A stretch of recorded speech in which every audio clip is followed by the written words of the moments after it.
ran down the length of the factory, and a motor made it move, and then all the macaroons would come out of the oven. What? They baked it. Did you bake it? No, I didn't bake it. The bakers baked it. At 3 in the morning, when you were in bed, the wholesome bakers were baking the macaroons. And the macaroons were on the belt. Hey, who's telling this? Who's telling this story? And the macaroons, you can ask me any question you want. That's right. And the macaroons would be on the belt, and they would run down the factory, and they would come pouring. No, not in a bowl, just on the belt. On the belt. And they would come through this, and they would come through this hole in the wall, and we were on the other side, and all the macaroons would dump out of the hole into these bins in front of us. Nope. Hundreds.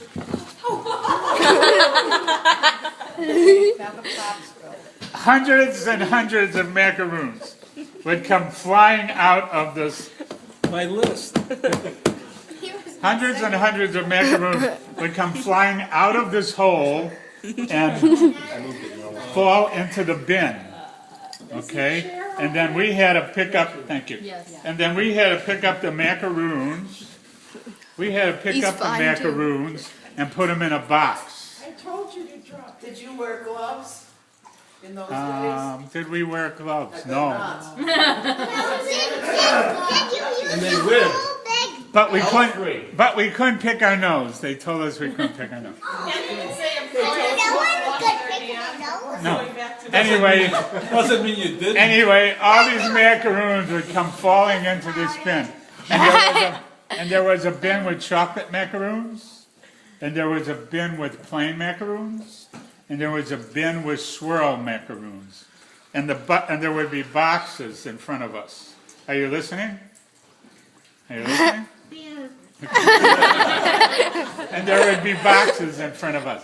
And we had to take all the macaroons Mom, are you hearing and this? pack them in the boxes. Are you hearing this? And then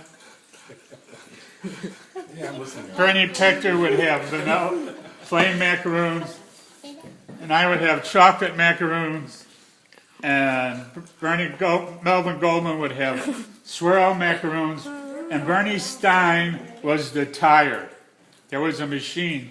You would put the box in the machine, and the string would wrap around the box and tie it. You just went like this, and the string would tie the box. A machine did it, all by machine. Just like that. So when the macaroons would come by, we'd put a bunch of macaroons in the box, and then we'd eat a macaroon. Then we'd put some more macaroons in the box, and then we'd eat a macaroon. And then we would put some more macaroons in the box, and then we would eat a macaroon. And by the end of the day, when we were finished packing the boxes, we were stuffed with macaroons. Yeah, I hated macaroons. I didn't eat a macaroon after that job for 20 years. I hated macaroons. I couldn't stand them because I ate so many macaroons. I was nauseous. Okay? But a good part of that job was also in that bakery, they made chocolate like these chocolate brownies, chocolate cake, covered with the chocolate syrup. And you know where they mixed the chocolate syrup? In the back where we were. There was this big tub, and it was filled with chocolate syrup.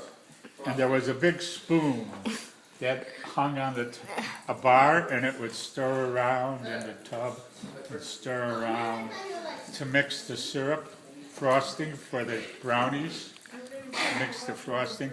And after the frosting was all mixed, you would take the spoon out, and the spoon was all covered with chocolate frosting. Did you eat it? And we got to lick the frosting. Well, we didn't lick it. We used like a spoon or something. And we got to eat the chocolate frosting off of the spoon. Why does my cake which taste was the best part. And if we weren't already sick from the macaroons, now we were sick from the macaroons and the chocolate frosting. And so I never ate a macaroon again for a long time because I was sick of macaroons. Do you want a macaroon? It was Rosen's Bakery. Would you like a macaroon now? But I eat a macaroon once in a while now. Chocolate. A chocolate macaroon or a swirl is okay. A plain macaroon is not so good. So that's it. Why does my cake taste like macaroons?